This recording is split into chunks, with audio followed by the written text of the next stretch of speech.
Thank you, everyone here, and welcome today for the inaugural Legends Live at Citi. And I'm incredibly happy to be able to do this today with an old friend of mine, David Rubenstein, who is joining us as our first guest. And I knew that David would be an amazing first guest because he also happens to be one of the world's greatest interviewers, and I love it every time I see his programs.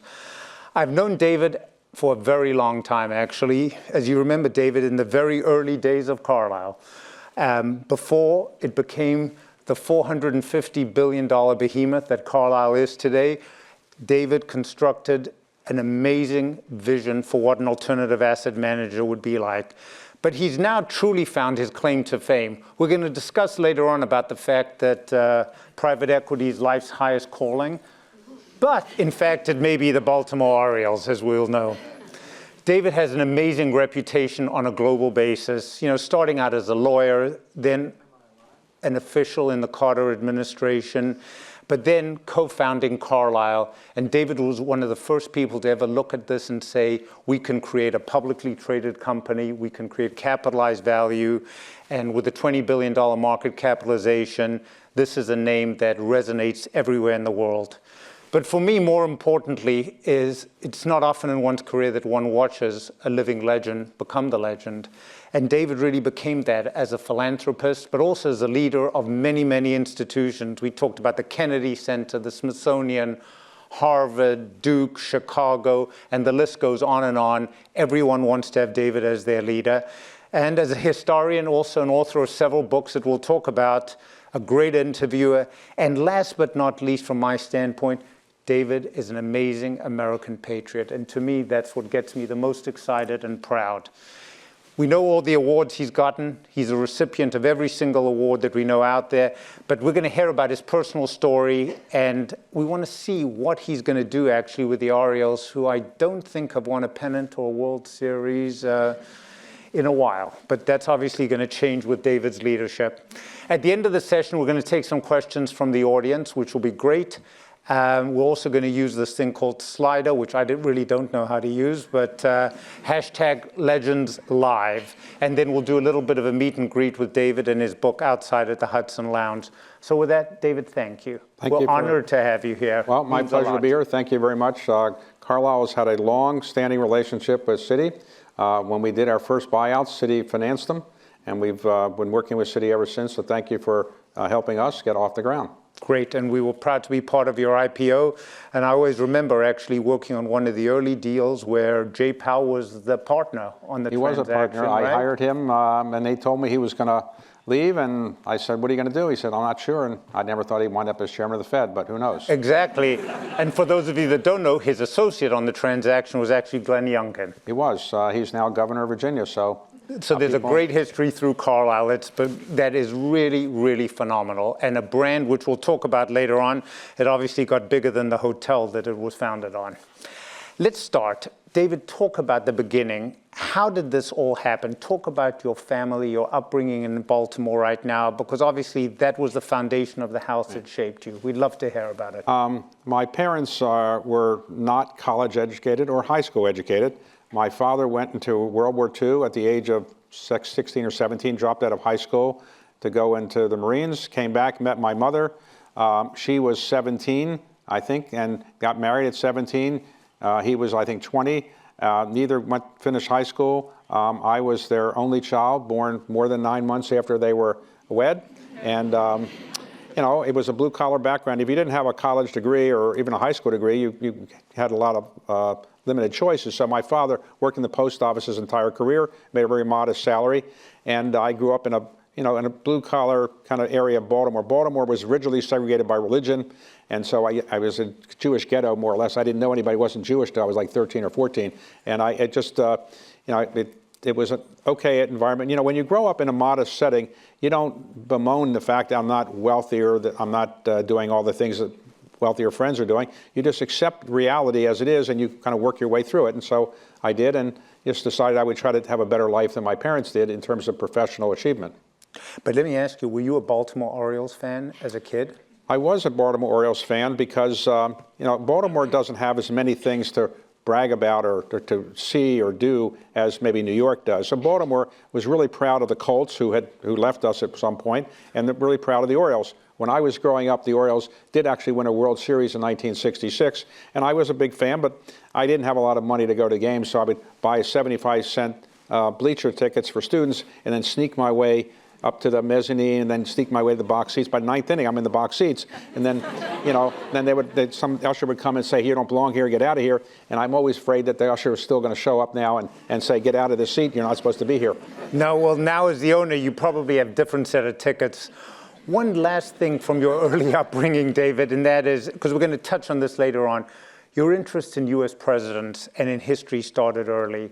It's profound. What did this at a young age? When I was very young, maybe 10 years old, 11 years old, John Kennedy was campaigning for president. And he drove down a street near my house. And so I went out and waved to him as he drove by. And I think he waved back at me. I'm sure he was looking at me at the time. And he was going to a fundraiser or something. And then the next day, a few weeks later, when he was inaugurated as president, my sixth grade teacher went through with my classmates and me his inaugural address, and I didn't really realize how great an address it was initially. When I heard it on TV, school was closed that day, we watched it. It was one of the greatest inaugural addresses of the 20th century, certainly. And later I learned it was written by a man named Ted Sorensen with the help of President Kennedy, but Ted Sorensen was the principal author. And so I just realized I didn't have the charm, the good looks, the money, the charisma to be a candidate like Kennedy, but I thought I would be an advisor like Ted Sorensen. So my goal was to really work in the White House, be an advisor, and I thought to do that you probably had to get a law degree. So I went to college thinking I'd get a law degree, and then when I got the degree, I actually went to work at Paul Weiss, a firm in New York, where Ted Sorensen was a partner, and I got to meet him for the first time. He had an amazing career, Ted Sorensen, but that really leads into your career. How did you get the job at the White House? And what made it so influential to you? Well, White House staffs are not always filled on merit, and so I was an example of that. I'd worked, Ted Sorensen helped me get a job for a man he thought would be president of the United States. He was a man who was really talented and running for president in 1976. I was his chief counsel on his Senate subcommittee. His name was Birch Bayh. And as about a month after I joined his Senate staff, he dropped out of his presidential campaign. So I thought my political acumen wasn't so great. And then I got a call from somebody out of the blue, and some of you may have gotten these kind of calls that change your life. Somebody said, would you like to do an interview with another person who's running for president? I said, who is that? They said, Jimmy Carter. I said, well, he's not going to be president. He's a peanut farmer. They said, well, he might have a chance. So I got the interview, and I got hired to work in the general election part of the campaign. And finally, when Carter got the nomination, I went down to Atlanta. Carter was then 34 points ahead of Gerald Ford, and Carter won by 1 point. And Carter said to me, what was your contribution? I was 34 points ahead before you showed up, and I only won by 1 point. So I still got a job in the White House because my boss was Carter's close advisor, and I was the deputy domestic policy advisor at the age of 27. I wasn't qualified for the job, but many people weren't qualified for the job in the White House. So I did the job. We managed to get inflation to 19%, hard to do. And as a result of that, we didn't get reelected. And then some of you may have had this experience yourself. People came to me when I'm working in the White House. When you're in the White House, you've got a lot of power. People are always trying to tell you how great you are and all that. And they always said, you want a job, call me up. You want a job, call me up. I said, I'm going to be here. I'm going to be in the second term. I'm not leaving. And then we lost the election. All of a sudden, I start calling people the next day, and they never call back. And any of you ever had this experience? Nobody wanted to hire a Carter White House aide in the era when Reagan was coming along. So it took me a long time to get a job. And I didn't want to tell my mother her only child was unemployable. I kept saying I had so many offers I didn't know which one to take. And eventually, after 6 months, she said, why don't you just take one of them already? So finally, I got a job practicing law. But this was the key, and all of you probably have the same experience. You're only really going to do something well professionally if you really love it. Nobody ever won a Nobel Prize hating what they do. You have to love what you're doing. And I didn't like practicing law. My clients didn't think I was that good. I didn't think I was that good, and I didn't like it. So that's a bad combination. And so I read about Bill Simon doing a leveraged buyout. He bought Gibson greeting cards, made about $80 million on a modest investment, $1 million investment of $80 million. And I said, that's good. I don't know what a leveraged buyout is, but if you can make $80 million on $1 million investment in 18 months, I'm going to learn that business. So I decided to try to start the first private equity firm in Washington, and nobody really wanted to join because I had no money and I didn't have any experience. But finally, I convinced a few people to join, and we got started with $5 million. That's correct. And in the beginning, in fact, you didn't really have a fund. We had no fund. You had people whose phone calls you could get returned to you. We raised money on a deal-by-deal basis, which is a little slow, as some of you may know. And it's particularly difficult sometimes when you're buying a stock position, you're accumulating it, and you're telling people about what you're doing. And sometimes these people, we'd tell them, and then they would go buy the stock before they went into our deal. So it was a little complicated. We finally raised a fund, but I would have, wouldn't have been a fundraiser somewhat for Carlyle, but I wanted to go hire a firm to do our fundraising, and the fundraising firms in those days said you have to have a track record. But I didn't have a track record, so I had to learn how to do fundraising myself, and so we didn't hire firms to do it. We did it ourselves, and I built an internal team to do it. But then you named the firm after Carlyle, which we all know opened just after the stock market crash and the Great Depression.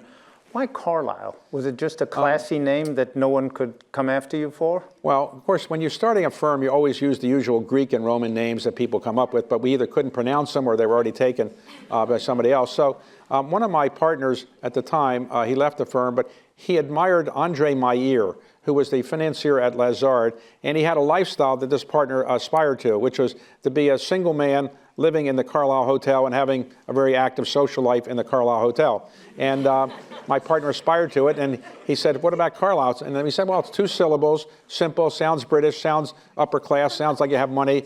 And okay, so we did it. Then the owner of the hotel eventually sent us a letter saying we were using his name, we couldn't do it, but if we spent a couple nights a week or a year there, he would forgive us. So we got the use of the name. And who would have thought, as we look back on that time period, which I remember well, almost $500 billion of AUM and the market cap. I mean, it's really the invention of an industry. Well, at the time, the 2 things that we did that were innovative, others have done it probably much better than we have in hindsight, but the idea that you could have a firm that had multiple disciplines. And initially, private equity firms only did private equity, or venture firms did venture, or real estate firms did venture. I thought that we could have multiple funds on the theory that if you like us in buyouts, give us a chance in venture. If you like us in buyouts and venture, give us a chance in real estate.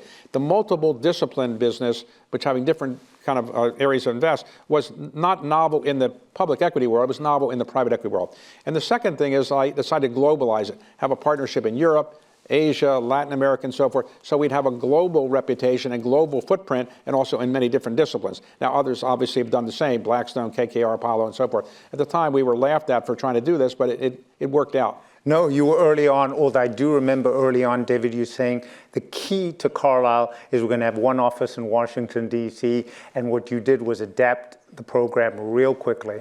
Having an office in Washington was helpful in many respects because the serious people in that business in those days were in New York.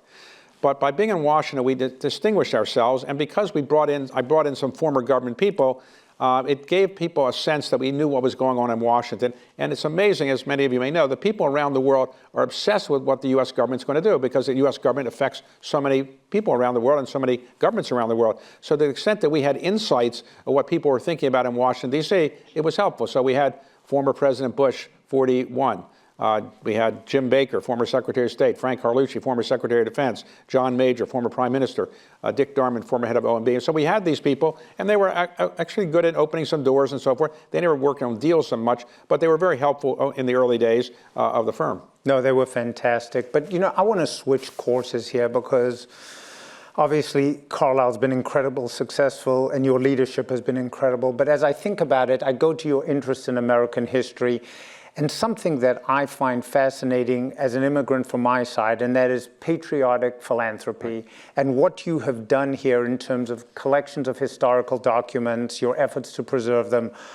What drove your interest in this? I wish I could tell you that I sat down with McKinsey and said, how can I give back to the country? And they came up with this idea of patriotic philanthropy. Like many things, it didn't work that way. What happened was an investment banker said, why don't I come to a viewing of the Magna Carta in New York.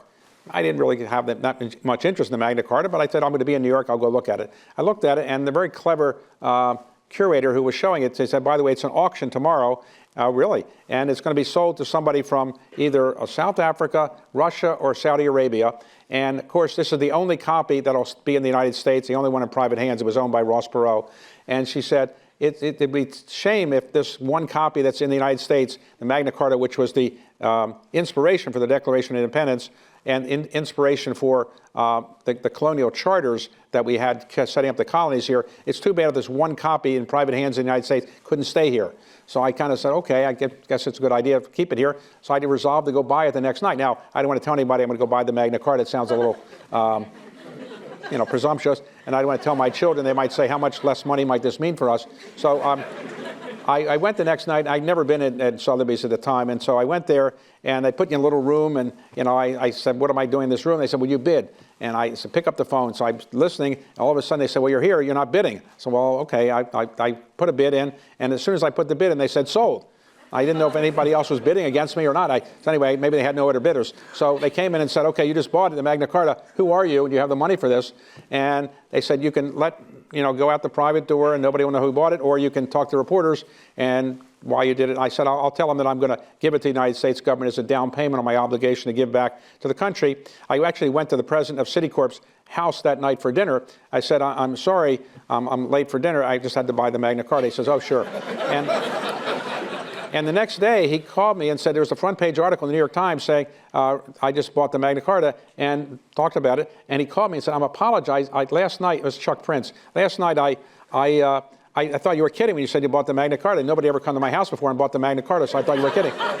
But anyway, what happened was people started offering me other copies of the Magna Carta. And I said, I don't want to, they were all fake, and I didn't want to corner the market when I told people. So but I started buying other historic documents, right. The Declaration of Independence, the Emancipation Proclamation, the Constitution. And then I started fixing up buildings like the Washington Monument, Lincoln Memorial, Jefferson Memorial.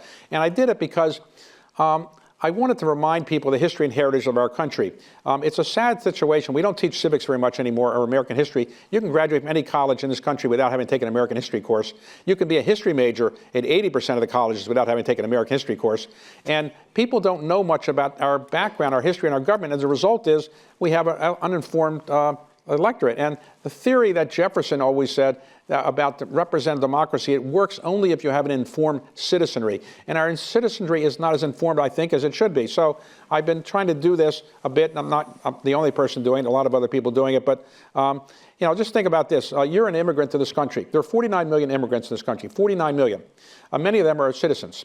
To be a citizen, you have to be here for 5 years, and then you have to take a citizenship test. There's 100 potential questions. You get 10, and you have to get 6 correct, 6 out of 10 correct. If you're 65 or older, they'll tell you exactly which 10 questions you're going to get. It turns out that 91% of the people who are applied for this actually pass the test, which means they know something about questions are like, who's the first president of the United States? How many branches are there in the federal government? They're not the hardest questions in the world. The same test was given to about 3 million Americans a few years ago, and in 49 out of 50 states, a majority of native-born Americans couldn't pass the basic test. And only one state, Vermont, could a bare majority pass, which just shows you people don't know as much about our history and heritage as I think they should. So I've kind of made that one of the things I want to do in my philanthropy, and that's why I do it. But it also ties in, David, your latest book, Conversations on the American Presidency. You take a serious look at our presidency, which is, for whatever people want to say, a beacon for the world, in my opinion. But you go through both the good and the not good. We've just gone through one of the most contentious elections in our history, one of the more unusual elections in our history. How do you think future historians will look back on this time? What will they say about the evolution of where we have ended up and what the future holds? Well, it's always difficult to know what people will say in the future because we haven't known how this new administration will wind up. But it's an interesting administration in the sense that only once before in our history had somebody been president before, lost an election and come back, and that was Grover Cleveland, who came back ultimately and won in 1892, I think it was. And it's very rare that this happens. And so history will look back and say, is it better to have a president who has 2 consecutive terms? Very often when you have 2 consecutive terms, the second term doesn't work out so well because the people are tired. Very often they make mistakes, and we've seen second-term mistakes. Richard Nixon won by a landslide, second-term mistake, obviously Watergate. Ronald Reagan had Iran-Contra. Bill Clinton had his personal travails, let's say. And so, second terms, sometimes people get tired and they let up on the second term. Maybe if you have a fresh perspective in a second term, maybe it's different. We'll find out in time. I think it's too early to say what will happen, but clearly it was a watershed election because you had a person come back from the political, death practically, and the idea that that anybody could come back, Donald Trump or anybody, from all the problems he faced in the last couple of years. It is an amazing story, and history will tell us whether it worked out or not, in a couple of years. But going back on your comments about how little people know, when you think about people reflecting on the election, on leadership, with X or Twitter, AI, fake news, etc., what are they actually being fed so that they make educated choices? Do they even understand what they're doing from an electorate standpoint? Or is this all being done through TikTok, the media? What's your view here in hindsight? Well, in terms of how people got their information? Yes. People look, I'm obsessive compulsive about reading newspapers. I'm older. So I read the New York Times, the Washington Post, the Financial Times, and the New York Post, and every day. And it's hard to find these papers. Any of you are newspaper obsessive people. You know, if you travel anymore, you can't find newspapers. My children, who went to Harvard or Stanford, pretty good schools, they get their news from LinkedIn, which I'm not even on. These people get their news from, all kinds of other sources. I guess can't imagine how people don't go through the New York Times every day, but people don't. So people get their news from sources that are much different than I do, or probably you do. Yep. And we just have to recognize the world has changed and evolved in a way that we have to adapt to. It also then changes the nature of leadership, which really ties in. You've had an amazing series, as you know, with Bloomberg Television on peer-to-peer conversations. I've watched many of them, and you're obviously a fabulous interviewer, which worried me a lot for what I had to do here today. But as you think about that, is there sort of an individual that you look at and say, they've changed my thinking as a leader?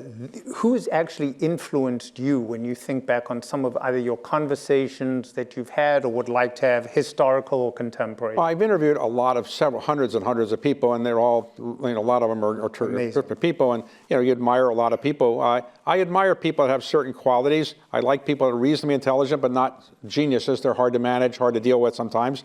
I like people that are that are highly ethical. I think ethical behavior is a good thing to have, and it's a good thing to teach one's children. I like people that have a certain humility. Abraham Lincoln won the Civil War, but you can't imagine him running around the White House saying, I just won the Civil War, aren't I great? He wasn't that kind of guy. So I think humility is a virtue that not everybody practices, I recognize, but I think it's a virtue that I admire. And I like people that know how to articulate their views and know how to, and have a curiosity, want to learn more. Intellectual curiosity is an important thing for me, and I try to read as much as I can and absorb as much information as I can, and I like other people to do that as well, of course. And then one other quality I'd like to mention is trying to give back to society. In the end, we don't really know why we're on earth. We have religious reasons that says maybe God put us here. Maybe some people don't believe in God. They think it's evolution. We don't really know how we got here. And we don't know what our real purpose is. But surely people recognize that one of the purposes of life is probably to create happiness. As Jefferson said, the pursuit of happiness. But the hardest thing in life is personal happiness. It's very elusive. Very few people get it perfectly, but some people do. How do you get to be happy? Well, one of the happiest ways you can, or one of the best ways to create happiness, I think, is to help other people. I think when you help other people, you're feeling more fulfilled, and you actually feel you've done something useful with your time on the face of the earth. We're all on this earth for a short time, 70 years, 80 years, 90 years, whatever it is, if you're fortunate. And what are we doing to make the world a better place? Well, I think you make the world a better place by helping other people create some of their potential. And I think people feel happier about this. And I encourage people to, everybody here, think about what can you do to make your part of your neighborhood, your organization, your church, your synagogue, your state, your country better than it was before. And I think when you do those kind of things, you'll feel better about yourself.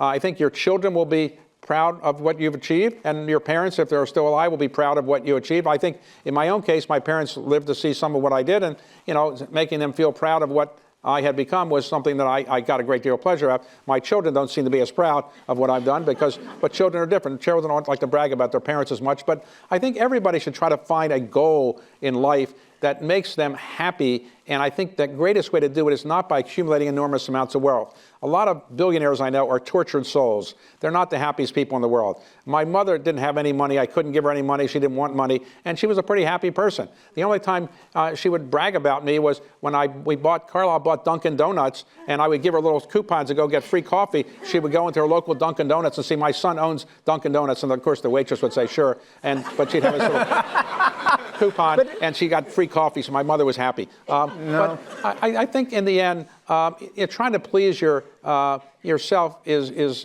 by helping other people is probably the best way to achieve personal happiness and to make your life fulfilling. And there's no perfect way to do it. I created patriotic philanthropy. That's a modest amount of my philanthropy. Most of it goes to education or scholarships and medical research. But I think when I'm giving away the money and giving away my time, and the thing I wanted to emphasize, philanthropy has been bastardized by the list of who are the greatest philanthropists, because it lists only the money that they give away. The most valuable thing you have is your time. You can't make more time. You can make more money. And so when you give away your time, you're doing something very valuable, and it's an important part of philanthropy. And when I get involved in an organization, I try to give them money, but I try to give them my time as well, because that's usually much more valuable in many ways, because I think the organization values it. So all of you, you may not have the resources to give away staggering sums of money. Don't feel that you can't be a philanthropist or you can't make the country better. Give your time and encourage other people to do that, and I think you'll feel much better about yourself. But firstly, thank you. Especially in this industry where we try to do things as a company like, financial inclusion and education. But really, you took me, David, right into the whole aspect of making people happy. I always remember, David, that you love to say our private equity is life's highest calling. I know you say it tongue-in-cheek, but you've now potentially found another higher calling and actually a way of making people happy. You and I were together the other week at the Commanders Partners Dinner and watching the happiness around there.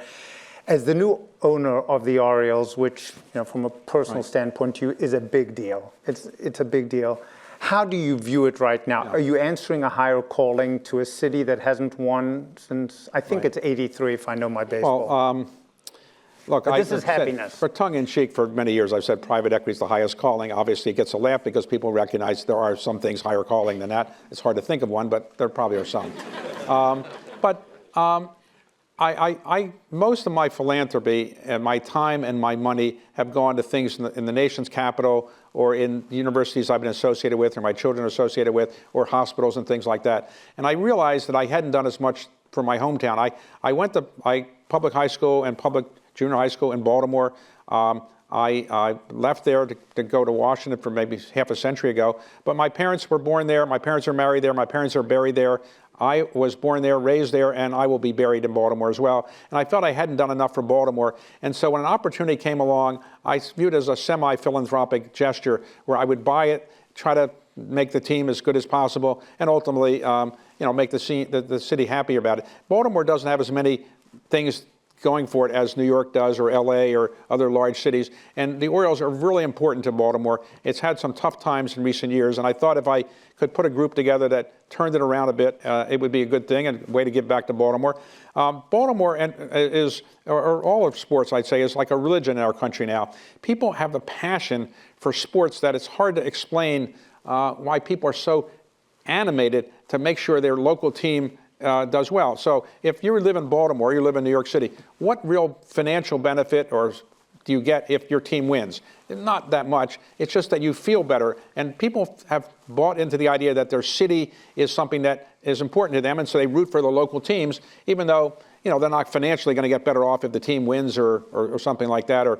But people have found this calling in supporting the local sports teams that I find it's hard to explain really, but it's clearly the case. And so in Baltimore, when the Orioles games, I'm reasonably popular because I sit out there with the fans. I throw out baseballs and hats. I'm giving away free things, so people like that. And I dance on the dugouts. People make fun of me for doing that because owners are not supposed to be that undignified. But I just find it to be a good connection with Baltimore and giving back to Baltimore. I enjoy it, but I'm trying to make people happy. And the funniest thing is when an 8-year-old kid comes up to me and says, "Would you sign my baseball?" Now, the kid doesn't know who I am. His father's saying, or his mother's saying, "Hey, get this baseball signed by the owner." So I signed it, and of course, people make fun of the way I signed it because I don't have a cursive. I can't write cursive because on the days that cursive was being taught, there was Jewish holidays in Baltimore, and so I didn't really learn how to do that. So I only write my block in print, and then I put the date because I'm a lawyer. I would put the date on. People make fun of me putting the date on baseballs.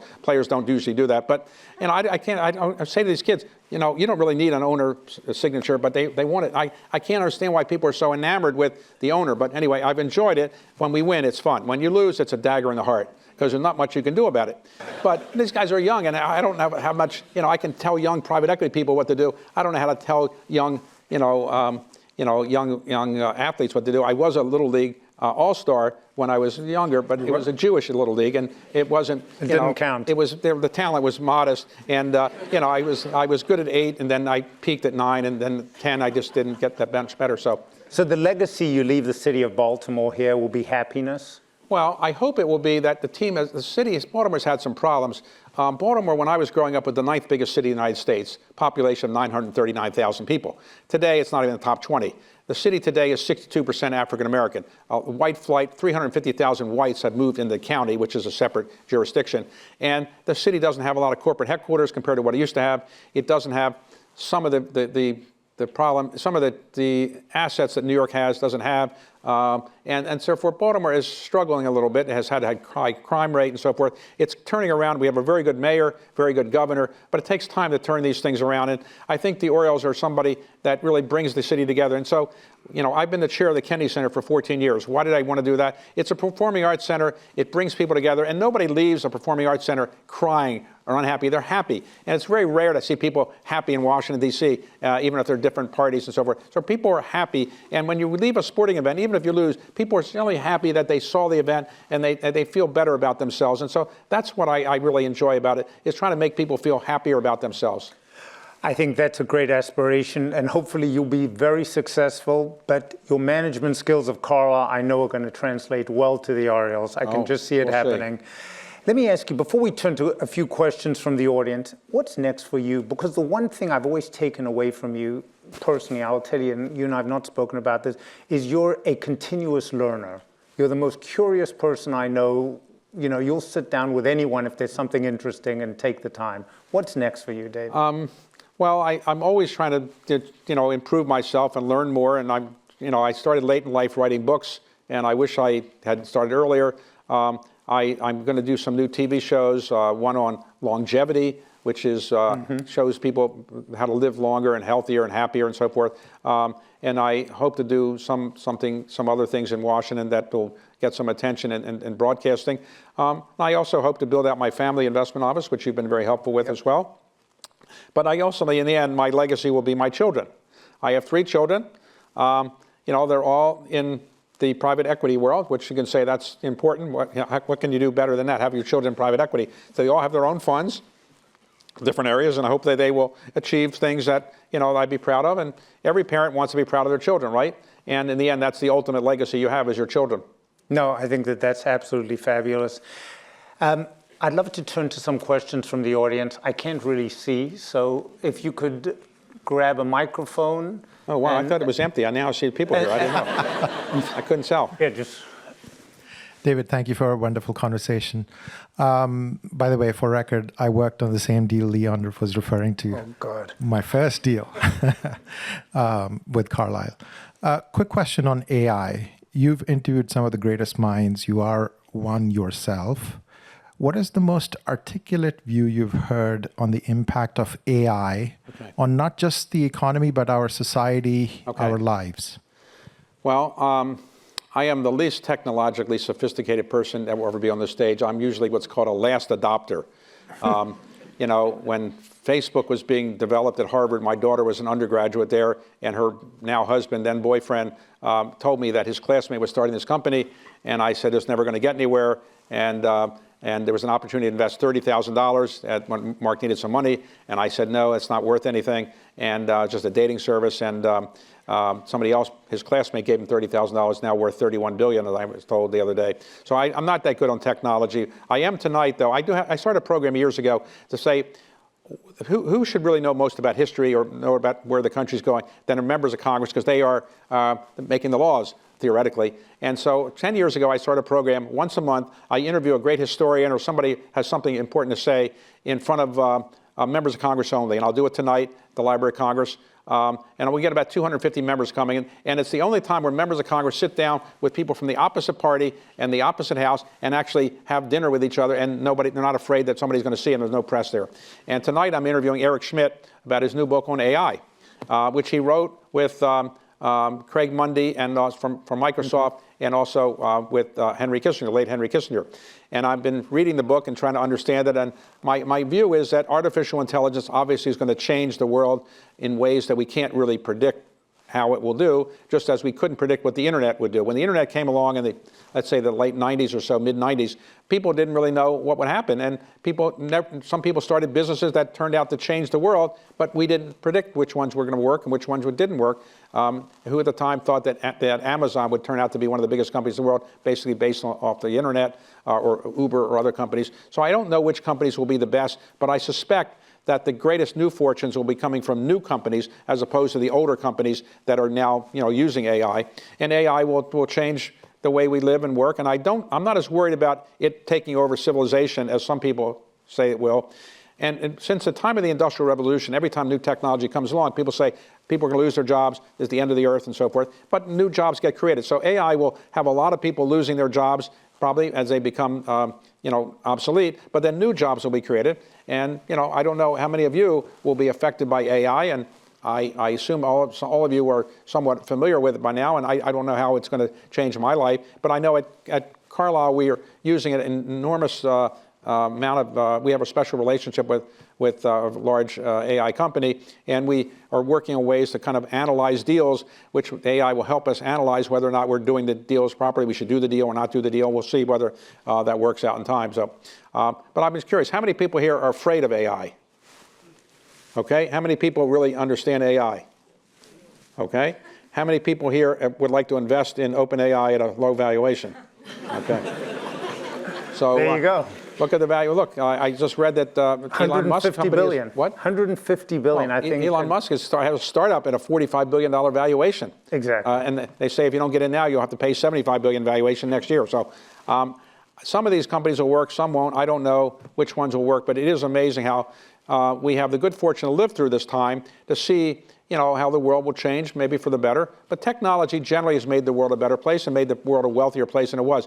Before the Industrial Revolution, there was a lot more poverty in the world than there is now, and there wasn't as much wealth as there is. Obviously, our system of capitalism has a downside in that it produces a lot of people left behind, and income inequality is rising in this country, and the lack of social mobility is a big problem as well, not just income inequality. But I think in the end, AI will be helpful. I'm just surprised how people latched onto it so suddenly. It's been around for 30 years or so. It's just recently when ChatGPT came along that people all of a sudden woke up and said they got to get involved. It used to be called spell check, I think. That's Right. Anyone else from the audience before I go to Slido? Can't see. Okay, one more from the audience, and then we'll go to Slido. Yeah, thank you, Leon. Thank you, David. Good morning. My name is Hua Nguyen. I'm part of the corporate banking team here at Citi. I actually got a copy of your book, How to Lead, back in 2020. So it's been a good staple during the pandemic lockdown. Good go to reading. Question to you, David, is out of these 31 people that you interview, who would you like to invite back for a sequel? And what would be the criteria you go through to identify these interviewees? What was the question? Just repeat the question again. So the criteria for inviting back someone? Who of the 31 people would you like to invite back for a Who sequel? of the 31 people on the How to Lead book? How to Lead book. How did I pick them? Yeah, and who would you like to invite back? To invite back. Well, anyone? Some people are great to interview and some are not as good, and it depends. Bill Gates I've interviewed many times, and he's not big on a sense of humor. So when I interviewed him alone in his office one time, I said, Bill, do you think if you actually had a college degree, you would have been more successful in life? And without getting the joke, he just kind of said, well, maybe I could have done this differently. I said, Bill, it's a joke. But Bill Gates is a very smart person and really a good mind. Warren Buffett was great as an interviewee. He drove up in his Cadillac into the restaurant we were going to have the film the thing at, and he was, I think it was about 89 at the time he drove up in his car. Jeff Bezos was really good. We have a live audience. I like it when you have a live audience because if I have a joke, then the audience will get it, and then the interviewee actually figures out it's a joke because sometimes the interviewees don't get it. And I interviewed Oprah, and Oprah said something really interesting. She said, I'm not really a good interviewer. Oh, really? She said, no, I'm a good listener. Because a good listener becomes a good interviewer. Because listen to what the person says and pivot. And this is a very important part of life. When I go into meetings with people, I'm trying to raise money, I don't say, here's my product, here's how great it is. I try to listen to people, listen to what they say, and when you hear what's on their mind, you can pivot what you want to say and make it a more productive meeting. And listening is an important thing. When an FBI agent comes to see me for a background check on somebody, and I could say the person's an axe murderer, they just go down their list of questions. Okay, axe murderer, fine. They go to the next question. And they don't listen. You've got to listen to what people say. And listening is a big virtue. And listening to what people say and adapting what you say, I think can be very helpful as you're trying to sell something or convince people of something. And a point that I wanted to make, I didn't quite make it earlier, is one of the skill sets that the most helpful is communicating. How do you, most of your life, you're trying to convince somebody to do something, your business partner, your spouse, your children, somebody you're selling something to. How do you convince people? There are 3 great ways to convince people and communicate. And one of them is learning how to talk in a reasonably fluid way. And you don't have to be Martin Luther King at the Lincoln Memorial, but learning how to communicate in a way that's effective. I think that's helpful when you're practicing. In case of like what I used to do is anytime I get a speaking invitation, in the early days in Carlyle, I would accept it, no matter what the group was, just so I could practice speaking. And anytime I got a chance to interview or be interviewed, accept it. Except for here, I was honored to be here. But generally, I would accept these invitations. Now I know. Thanks, David. Because it gives you a chance to perfect your ability. So another thing is learning how to write. I'm amazed how many people come out of very good schools and they can't write the King's English. They're just illiterate kind of sentences. It's amazing to me. Practice writing. You don't, again, have to be Abraham Lincoln writing the Gettysburg Address, but writing succinctly is a way to influence people. And the most effective way is doing what you want people to do yourself, being a role model. So George Washington at Valley Forge in 1777 stayed with his troops. They were suffering. He was suffering. He could have gone down to the Four Seasons down the street. He said, no, I'm staying with my troops. And do the same thing. If you want people to follow you, you want to influence people, you want people to be convinced of what the merits are, do what you want them to do, and they will follow you. And that's how you influence people, is talking well, I would say writing well, but also doing something and following through and leading as a role model and being a good example and doing what you want other people to do. No, I think you'll comment on listening. I mean, we all suffer from it, and I tell our people, listen to what the client says.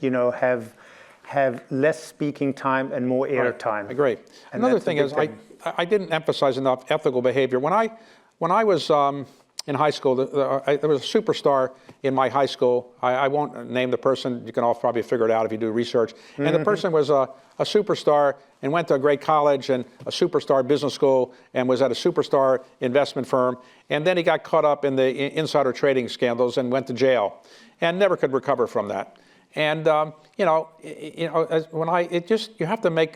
to avoid the temptation to take the path of least resistance. It's very tempting to say, I'll cut this corner, nobody will catch me.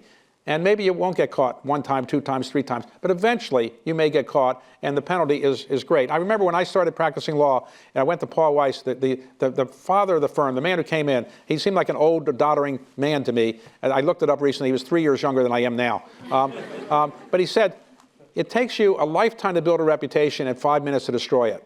So don't cut ethical corners. Now, obviously, nobody's going to be perfect in doing everything in terms of ethics, but I think you should all, in this business, we're under a lot of scrutiny in the investment world, and always people want us to make mistakes because people want to make fun of large private equity institutions or find some fault in a large financial institution like yours, but to try to avoid an ethical shortcoming or an ethical shortcut that could come back to haunt you, because in the end, your reputation is all you carry through your life. You got your education in your head, and you got your reputation. But everything else can be taken away, and you can still be a great person. But don't do anything that'll ruin your reputation. I mean, those are great words. I always say, just be happy if it appears on the front page of the Wall Street Journal with your behavior. Right. And for some people, it doesn't work. We have time really for one question I'm going to take out of Slido, which is actually, it's written by someone else, but it could have been written by me. What's the recipe for success, David, for people who are currently employed but aspire to become entrepreneurs? And it's really important in your case because you look at your background, you look at coming out of the Carter White House, you look at your mom wanting you to get a job at Dunkin', and then you go ahead and do something like Carlyle. What was the recipe? If you're going to, I read that entrepreneurs typically start their business between the age of 28 and 37. This was years ago now, before everybody was a tech startup person. But But I read that by 37, if you don't start a company, your chance of ever starting one is reduced. And I was 37 when I read that. So I said, if I don't do it now, I'll be condemned to be a lawyer paying, working hourly rates the rest of my life. So I took a chance. And you have to take a chance and not be afraid to fail. If you're afraid to fail, you'll never get anything done. You've got to be and recognize Bill Gates, Steve Jobs, Mark Zuckerberg, they all failed at something along the way. They all had things that didn't work out. You can't be afraid to fail or you'll never get anything done. And so if you're willing to be an entrepreneur, want to be an entrepreneur, you've got to take some risk and be willing to fail, but also try to work with people who you think are as smart as you, if not smarter, and share the credit. Don't be afraid of saying, this person's great. My partner did a bit more than I did. Sharing the credit and giving other people the credit is a good way to move forward. And if you work in a large institution like this one, it's a great organization. But if some of you will not be here a year from now, or some of you won't be here 10 years from now. Some of you will go into entrepreneurial things. But just think about, why do you want to create an entrepreneurial venture? Is it just to make money, or to create some product or service that you think is better for humanity or better for the society? And just have a real goal that you think you're achieving, doing something useful for society, and that'll probably propel you more than anything that's than just making money. No, look, I think, David, those are great words. I got through about a quarter of my questions today, but on behalf of all of my partners at Citi here today, I want to give a big thank you to you. Thank you very much. My pleasure. We're honored to have you here, David. Thank you. We're going to do a small meet and greet, I think, by the Hudson Lounge outside after this here right now. But we really, really appreciate this. This will get many, many views. And every word you said, I think, is inspirational to the folks. So thank you very much. Thank you all very much.